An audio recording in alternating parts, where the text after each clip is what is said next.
আসসালামু আলাইকুম। সংবাদে আপনাদের সবাইকে স্বাগত জানাচ্ছি। আমি ফিরোজ তোহা। শুরুতেই সংবাদ শিরোনাম জানিয়ে দেব এই মুহূর্তে হাতে পাওয়া সর্বশেষ গুরুত্বপূর্ণ আপডেট বাংলা সংবাদ। শুরুতেই থাকছে পার্শ্ববর্তী দেশগুলোর সাথে ভারতের সম্পর্ক ভালো যাচ্ছে না, কারণ তারা সবসময় পার্শ্ববর্তী দেশগুলোর উপর প্রভুত্ব করছে, যা কারোর জন্য শুভ নয় বলে মন্তব্য করেছেন বিএনপির মহাসচিব মির্জা ফখরুল ইসলাম আলমগীর। এবারে জানাবো বাংলার মানুষ শেখ হাসিনাকে বিতাড়িত করে ভারতকে উচিত জবাব দিয়েছে। বাংলাদেশ খেলাফত মজলিসের মহাসচিব মাওলানা মামুনুল হক বলেন, গত ১৫ বছর ধরে ভারত বাংলাদেশের অধিকার নিয়ে ছিনিমিনি খেলেছে। তাদের স্বার্থ হাসিল করবার জন্য ১৮ কোটি মানুষের স্বার্থের কথা তারা চিন্তা করেনি। তাই বাংলার মানুষ শেখ হাসিনাকে বিতাড়িত করে ভারতকে উচিত জবাব দিয়েছে। জানাবো দুর্নীতি বন্ধ হলে বেশিরভাগ সমস্যার সমাধান হয়ে যাবে। ঘুষ দুর্নীতি বন্ধের মাধ্যমে কারাগারের বেশিরভাগ সমস্যার সমাধান সম্ভব বলে জানিয়েছেন স্বরাষ্ট্র উপদেষ্টা মোহাম্মদ জাহাঙ্গীর আলম চৌধুরী। এদিকে বেগমপাড়ায় জড়ো হচ্ছেন টাকা লুটপাটকারী সাহেবেরা। কানাডার প্রধান নগরী টরন্টো বেগমপাড়া সাধারণত বাংলাদেশি জনগণের কাছে ব্যাপক পরিচিতি পেয়েছে বাংলাদেশ থেকে বিদেশে অবৈধভাবে পাচার করা অর্থে গড়ে তোলা প্রাসাদসম বাড়ির একটি পাড়া হিসেবে।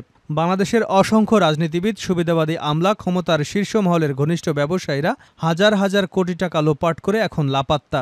নানা অনিয়মের মাধ্যমে দেশের সাধারণ মানুষের টাকা লুটপাট করে বিলাসী জীবনযাপন করছেন কানাডার বেগমপাড়া সহ দুবাই, মালয়েশিয়া, সিঙ্গাপুরে। এবারে থাকছে ষড়যন্ত্র এখনও অব্যাহত রয়েছে, আন্দোলন এখনও চলবে মন্তব্য করেছেন বিএনপির ভারপ্রাপ্ত চেয়ারম্যান তারেক রহমান। তিনি বলেন, স্বৈরাচারের পতন হয়েছে কিন্তু ষড়যন্ত্র থেমে যায়নি, অব্যাহত রয়েছে। এসব ষড়যন্ত্রের বিষদান্ত ভেঙে দিয়ে জাতীয়তাবাদী শক্তিকে সঙ্গে নিয়ে মানুষের অধিকার ও গণতন্ত্র প্রতিষ্ঠা করতে হবে। এজন্য আমাদের আন্দোলন এখনও শেষ হয়নি।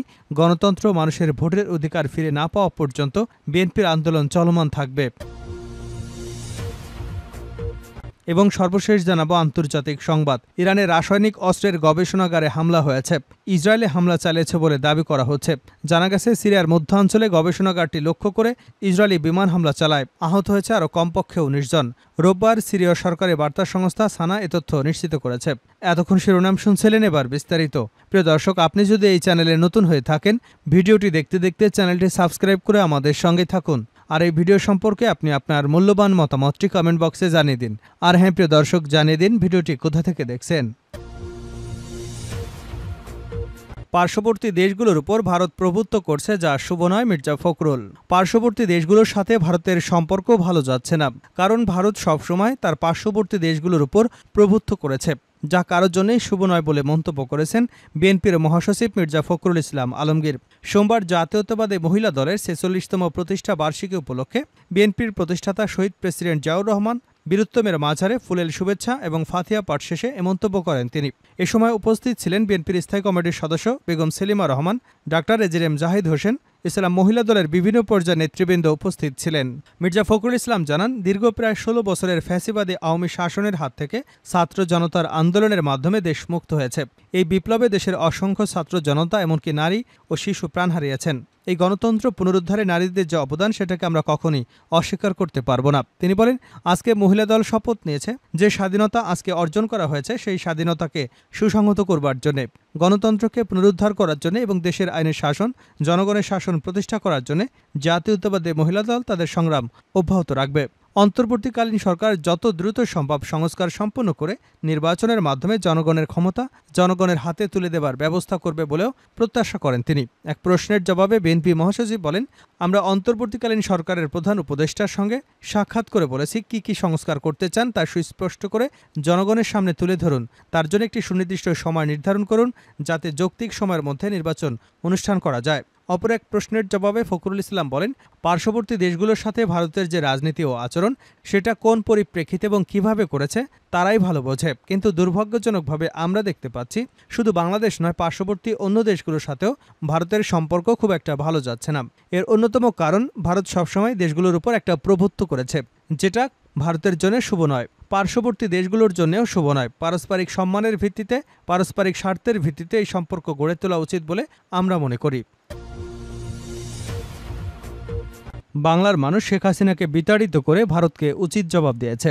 বাংলাদেশ খেলাফত মজলিসের মহাসচিব মাওলানা মামুনুল হক বলেছেন, গত ১৫ বছর ধরে ভারত বাংলাদেশের অধিকার নিয়ে সিনেমিনি খেলেছে। তাদের স্বার্থ হাসিল করার জন্য ১৮ কোটি মানুষের স্বার্থের কথা তারা চিন্তাও করেনি। তাই বাংলার মানুষ শেখ হাসিনাকে বিতাড়িত করে ভারতকে উচিত জবাব দিয়েছে। বৃহস্পতিবার বিকেলে সুনামগঞ্জ পৌর শহরের পুরাতন বাস স্ট্যান্ড এলাকায় বাংলাদেশ খেলাফত মজলিস সুনামগঞ্জ জেলা শাখার আয়োজিত গণসমাবেশে প্রধান অতিথির বক্তব্যে তিনি এসব কথা বলেন। মামুনুল হক বলেন, বাংলাদেশে আর কোনোদিন ভারতের দেবদাসে পরিণত হবে না। ভারতের কোনো দালাল সরকার বাংলাদেশের ক্ষমতায় বসতে পারবে না। ভারত আমাদের প্রতিবেশী বন্ধু, বন্ধুর মতো থাকবে। আবারও যদি বাংলাদেশের অভ্যন্তরীণ বিষয়ে ভারত নাক গলাতে আসে তাহলে তাদের সমুচিত জবাব দেওয়া হবে। ক্ষমতাচ্যুত প্রধানমন্ত্রী শেখ হাসিনার সমালোচনা করে তিনি বলেন, শেখ হাসিনা বাংলাদেশকে ভারতের অঙ্গরাজ্য বানানোর চেষ্টা করেছিলেন। এদেশের ১৮ কোটি মানুষকে নরেন্দ্র মোদীর গোলাম বানাতে চেয়েছিলেন। সেই সঙ্গে এদেশের কোটি কোটি টাকা তিনি বিদেশে পাচার করেছেন। বর্তমানেও শেখ হাসিনা ৫ই অগাস্ট গণঅভ্যুত্থানকে ব্যর্থ করে দিতে ভারতে বসে একের পর এক ষড়যন্ত্র করে যাচ্ছেন। আমাদের সবাইকে সজাগ থাকতে হবে ষড়যন্ত্রকারীদের বিরুদ্ধে। দুর্নীতি বন্ধ হলে দেশের বেশিরভাগ সমস্যার সমাধান হয়ে যাবে স্বরাষ্ট্র উপদেষ্টা। ঘুষ দুর্নীতি বন্ধের মাধ্যমে কারাগারের বেশিরভাগ সমস্যার সমাধান হবে বলে জানিয়েছেন স্বরাষ্ট্র উপদেষ্টা মোহাম্মদ জাহাঙ্গীর আলম চৌধুরী। সোমবার রাজধানীর বকশীবাজারে কারা অধিদপ্তরের কর্মকর্তাদের সঙ্গে মত বিনিময়ে প্রধান অতিথির বক্তব্যে সব কথা বলেন তিনি। জাহাঙ্গীর আলম বলেন, বৈষম্য বিরোধী ছাত্র আন্দোলন শুধু কোটার জন্য হয়নি, এর পেছনে মূল কারণ হিসেবে কাজ করেছে ঘুষ, দুর্নীতি, দ্রব্যমূল্যের ঊর্ধ্বগতি। ঘুষ চাওয়া চলবে না, যেভাবে হোক ঘুষ খাওয়া বন্ধ করতে হবে, এর কোনো বিকল্প নেই। কারাগারকে শোধনাগার হিসেবে গড়ে তোলার আহ্বান জানিয়ে লেফটেন্যান্ট জেনারেল মোহাম্মদ জাহাঙ্গীর আলম চৌধুরী বলেন, কারারক্ষী এবং কয়েদিদের খাবারের মান উন্নত করতে হবে, প্রশিক্ষণের মাধ্যমে তাদের দক্ষতা বাড়াতে হবে। এ সময় কারা কর্মচারীদের ব্যক্তিগত ডোসিয়ার শৃঙ্খলা ও কল্যাণ নিশ্চিতকরণে সংশ্লিষ্টদের প্রয়োজনীয় নির্দেশনা দেন উপদেষ্টা। কারা কর্মকর্তাদের উদ্দেশ্য স্বরাষ্ট্র উপদেষ্টা জাহাঙ্গীর আলম বলেন, কারাগারে নিরাপত্তা বিধান করা আপনাদের মূল দায়িত্ব। ঘুষ না খেয়ে আপনাদের সম্মান পুনরুদ্ধার করুন, কেননা ঘুষ খেলে ব্যক্তির পাশাপাশি প্রতিষ্ঠানের সুনাম ক্ষুণ্ণ হয়। বেগমপাড়ায় জড়ো হচ্ছেন টাকা লুটকারী সাহেবেরা। কানাডার প্রথম নগরী টরেন্টো বেগমপাড়া সাধারণত বাংলাদেশি জনগণের কাছে ব্যাপক পরিচিতি পেয়েছে বাংলাদেশ থেকে বিদেশে অবৈধভাবে পাচার করা অর্থে গড়ে তোলা প্রাসাদময় বাড়ির একটি পাড়া হিসেবে। অনেকেই শুনে অবাক হবেন, বেগমপাড়া বলে কোনো নির্দিষ্ট স্থান টরেন্টো বা তার আশেপাশের শহরগুলোর কোথাও নেই। এই বেগমপাড়ার শব্দটি একজন ভারতীয় প্রামাণ্যচিত্র নির্মাতার একটি চলচ্চিত্র বেগমপুরা থেকে নেওয়া হয়েছে এবং তাদের প্রেক্ষাপটও ভিন্ন। কিন্তু বাংলাদেশের অসংখ্য রাজনীতিবিদ, সুবিধাবাদী আমলা, ক্ষমতার শীর্ষ মহলে ঘনিষ্ঠ ব্যবসায়ীরা হাজার হাজার কোটি টাকা লুটপাট করে এখন লাপাত্তা। নানা অনিয়মের মাধ্যমে দেশের সাধারণ মানুষের টাকা লুট করে বিলাসী জীবনযাপন করছেন কানাডার বেগমপাড়া সহ দুবাই, মালয়েশিয়া ও সিঙ্গাপুরে।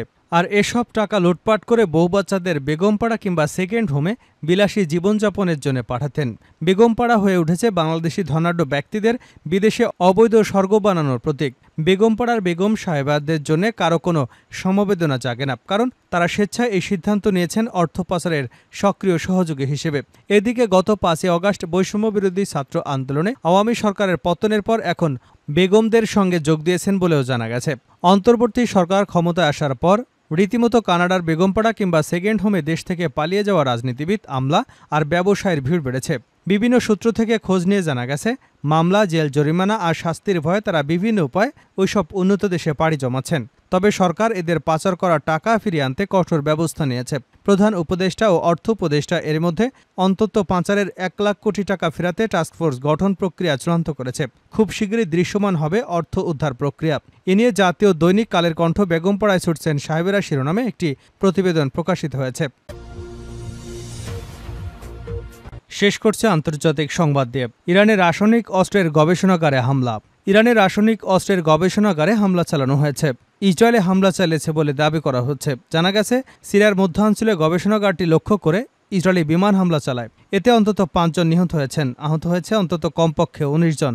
রোববার সিরিয়ার সরকারি বার্তা সংস্থা সানা এ তথ্য নিশ্চিত করেছে। সানা জানিয়েছে, ওই বিমান হামলায় একাধিক বেসামরিকের মৃত্যু হয়েছে। লন্ডন ভিত্তিক সংবাদ মাধ্যম ইরান ইন্টারন্যাশনাল দাবি করেছে, সিরিয়ার মাসাইফে এই হামলায় কয়েকটি সায়েন্টিফিক রিসার্চ স্টাডি সেন্টারে হামলা চালানো হয়েছে। ওই গবেষণাগারে ইরান এবং তার মিত্ররা রাসায়নিক অস্ত্র তৈরি করে বলে ধারণা করা হয়। মাসিয়াফের ওই গবেষণাগারে প্রক্সিদের জন্য অত্যাধুনিক মিসাইল এবং অস্ত্র বানায় ইরান। 2022 সালে গবেষণাগারটিতে হামলা চালিয়েছিল ইসরায়েল। তৎকালীন ইসরায়েলের প্রতিরক্ষা মন্ত্রী বেনি গ্যান্টন্স হামলার দায় স্বীকার করে রাসায়নিক অস্ত্রের অভিযোগটি সামনে আনেন। ইসরায়েল আবারও গবেষণাগারটিকে হুমকি মনে করছে, এজন্য রোববার ফের পদক্ষেপ নিল তারা। আঞ্চলিক দুটি গোয়েন্দা সংস্থা রয়টার্সকে জানিয়েছে, মাসিয়াফের কাছে দুটি গুরুত্বপূর্ণ সামরিক গবেষণা সেন্টার, সেখানে রাসায়নিক অস্ত্র উৎপাদন করা হয়। সেখানে বেশ কয়েকবার হামলা চালানো হয়েছে। ধারণা করা হয় সেখানে বসেই অস্ত্র উৎপাদন করেন একদল ইরানি সামরিক বিশেষজ্ঞ।